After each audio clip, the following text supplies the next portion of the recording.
ಹಂಗಾದ್ರೂ ಕಷ್ಟಕ್ಕಂತ ಅಪ್ಪ ಅಮ್ಮ ಇಲ್ದಾನೆ ನಾನು ಇಲ್ಲಿ ತನಕ ಬಂದು ದುಡ್ಕೊಂಡು ತಿನ್ನಕ್ಕೆ ಹೋದ್ರೆ ಎಲ್ಲಿಂದಾನೋ ಬಂದವರಿಗೆ ಎಲ್ಲಿಂದಾನೋ ಇದ್ರು ಉತ್ತರ ಕರ್ನಾಟಕದಿಂದ ಉತ್ತರ ಪ್ರದೇಶದಿಂದ ಬಂದು ಇಲ್ಲಿ ಜೀವನ ಮಾಡೋ ಅವರಿಗೆ ಈ ಥರ ಮಾಡ್ತಾ ಇದ್ದಾರೆ. ನನ್ನಂತವಳು ಇಲ್ಲೇ ಹುಟ್ಟಿ ಇಲ್ಲೇ ಬೆಳೆದು ಇದು ಮಾಡ್ತಿರೋದು ಒಂದು ಹೆಣ್ಣು ಹುಡುಗ್ಲಿಗೆ ನ್ಯಾಯ ಸಿಗ್ತಾ ಇಲ್ಲ. PG ಓನರ್ ಯಾವ ಕಡೆಯವರು, ಅವ್ರ ಹೆಸರೇನು? ಅವ್ರ ಹೆಸರು ಇಬ್ರಾಹಿಂ, ಮುಸ್ಲಿಮ್ಸ್ ಅವರು, ಉತ್ತರ ಪ್ರದೇಶ ಅಂತ ಏನೋ ಹೇಳ್ತಾ ಇದ್ದಾರೆ, ಗೊತ್ತಿಲ್ಲ ಸರ್ ಅದು.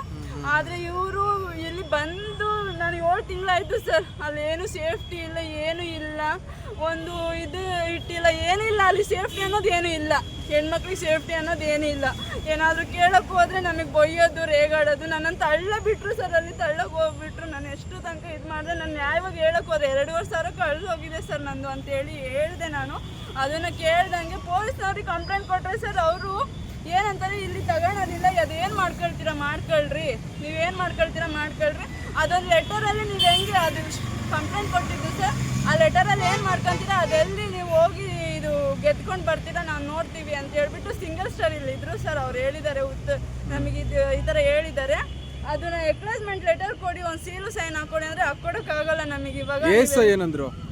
ಎಸ್ ಐ ಕೂತಿದ್ರಲ್ಲ ನೀನು ಕಂಪ್ಲೇಂಟ್ ಕೊಟ್ಟಾಗ ಅವರೇ ಸರ್ ಹೇಳಿದ್ದು, ನೀನೊಬ್ಳೆ ಅಲ್ಲ ನಮಗೆ ನೋಡೋಕ್ಕೆ, ಇಂಥ ಜನ 1000 ಬರ್ತಾರೆ 1000 ಹೋಗ್ತಾರೆ, ನೀನೆಲ್ಲಾದ್ರೂ ಹೋಗಿ ಸಾಯಿ, ನಾವು ಇದಕ್ಕೆ ತಲೆ ಹಾಕೋಕ್ಕಾಗಲ್ಲ ಅಂತ ಹೇಳಿದ್ದಾರೆ ಸರ್ ನನಗೆ. ಅದಕ್ಕೆ ನಾನು ನಿನ್ನೆ ನೈಟಿಂದ ಅಲ್ಲಿ ಎದುರುಕೊಂಡು ಅವರು PG ಓನರು ಯಾರ್ಯಾರಿಗೋ ಫೋನ್ ಮಾಡಿಬಿಟ್ಟು ನನಗೆ ಎದುರಿಸಿದ್ದಕ್ಕೆ ನೆನ್ನೆ ನೈಟಿಂದ ನಾನು ಹೋಗಿಲ್ಲ PGಗೆ. ಆಚೆ ಇದ್ದು ನೆನ್ನೆ ನೈಟಿಂದನೂ ನಾನು ಹೊಟ್ಟೆಗೆ ನಾನು ಊಟನೇ ಮಾಡಿಲ್ಲ ಸರ್. ಅಷ್ಟು ನಾನೇನು ಕೇಳಕ್ ಹೋಗಿಲ್ಲ, ಬರೀ 2.5 ಸಾವಿರ ಕಳೆದೋಗಿದೆ ಅಂದಿದ್ದಕ್ಕೆ ನನ್ನ ಹತ್ರ ಈ ಥರ ತಳ್ಳಾಡಿ ಹೊಡೆಯೋಕ್ಕೆ ಬಂದಿದ್ದಾರೆ ಇವರು.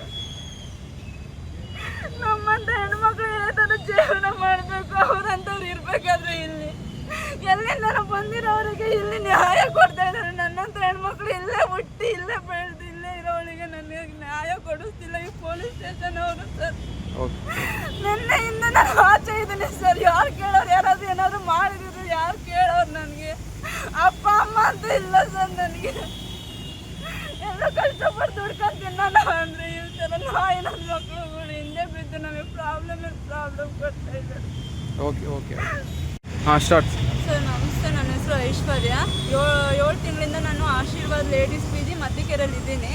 ನಂದು 3ನೇ ತಾರೀಕು 2.5 ಸಾವಿರ ಕಳೆದೋಗಿದೆ. ಅದನ್ನು ತಗೊಂಡೋಗಿ ನಾನು PG ಓನರ್ ಹತ್ರ ಹೇಳಿದರೆ ಅವ್ರು ನಿಮ್ಮ ರೆಸ್ಪಾನ್ಸಿಬಿಲಿಟಿ, ನೀವು ನೋಡ್ಕೋಬೇಕು, ನಿಮ್ಮ ರೂಮಲ್ಲಿ ಕ್ಯಾಮ್ರಾ ಹಾಕ್ಕೊಳ್ಳಿ ಅಂತ ಹೇಳ್ಬಿಟ್ಟು ನನಗೆ ತಳ್ಳಾಡೋಕ್ಕೆ ಹೊಡಿಯೋಕ್ಕೆಲ್ಲ ಬಂದರು. ಅದಕ್ಕೋಸ್ಕರ ನಾನು ಇಲ್ಲಿ ಹೊಯ್ಸಳ ಟೀಮ್ಗೆ ಫೋನ್ ಮಾಡಿದಾಗ ಅವರು ಬರಲಿಲ್ಲ, 1 ಅವರ್ ಬಿಟ್ಟು ಬಂದರು. ಅದಕ್ಕೆ ಯಶವಂತಪುರ ಪೊಲೀಸ್ ಸ್ಟೇಷನಿಗೆ ಬಂದಾಗ ಅವ್ರು ಈ ಥರ ಹೇಳಿದರು, ಫೋನ್ ಮಾಡಿ ಅವರಿಗೆ ಸ್ವಿಚ್ ಆಫ್ ಮಾಡ್ಕೊಳ್ಳಿ ಅಂತ ಹೇಳಿಬಿಟ್ಟು ನಮ್ಮನ್ನು ಈ ಥರ ಕಂಪ್ಲೇಂಟ್ ಕೊಟ್ಟು 1.5 ಗಂಟೆ ಕೂರಿಸ್ಕೊಂಡು ನಮಗೆ ಎಕ್ನಾಲೇಜ್ಮೆಂಟ್ ಕೊಡಿ ಅಂತ ಹೇಳಿದರೆ ಕೊಟ್ಟಿಲ್ಲ. ಮತ್ತು ಅವ್ರ ಸಪೋರ್ಟಾಗಿ ಮಾತಾಡ್ಕೊಂಡು ಅವರು ಫೋನ್ ಮಾಡಿದರೆ ಸ್ವಿಚ್ ಆಫ್ ಮಾಡ್ಕೊಂಡು ಯಾರಿಗೂ ಕರೆಸಿಲ್ಲ. ಏನು 24 hours ಆಯಿತು ನನಗೆ ಇಲ್ಲಿಂದ ಬಂದು ಆಚೆ ಇದ್ದು. ನಾನು ಯಾರನ್ನು ಕೂಡ ಅವ್ರನ್ನ ಕರೆಸ್ಬಿಟ್ಟು ಇಲ್ಲಿವರೆಗೂ ಏನು ಅಂತ ಮಾತಾಡಿಲ್ಲ, ಏನು ಅಂತ ವಿಚಾರಣೆ ಮಾಡಿಲ್ಲ. ಒಂದು ಹೆಣ್ಮಗು ಆಗಿ ನಾನು ಆಚೆ ಇದ್ದೀನಿ ಸರ್. ಇಷ್ಟೊತ್ತಿನಲ್ಲಿ ನೆನ್ನೆ 9:30 ಆಚೆ ಹೋಗಿದ್ದು ಸರ್. ಇವಾಗ ತನಕ ನಾನು PGಗೆ ಸೇರಿಲ್ಲ, ಸ್ನಾನ ಮಾಡಿಲ್ಲ ಸರ್. ನನಗೆ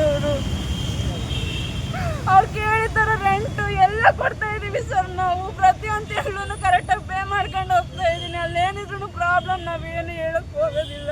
ಯಾರು ನಾರ್ತ್ ಇಂಡಿಯನ್ಸು ನೇಪಾಳದವರೆಲ್ಲ ಕರೆಸ್ಕೊಂಡು ಕೆಲಸ ಕೊಟ್ಟಿದ್ದಾರೆ. ಅಲ್ಲಿ ಒರಿಜಿನಲ್ ಪ್ರೂಫ್ ಇಲ್ಲ, ಒರಿಜಿನಲ್ ಇದೇನೂ ಇಲ್ಲ, ಅಂಥವ್ರಿಗೆಲ್ಲ ಕೆಲಸ ಕೊಟ್ಟಿದ್ದಾರೆ.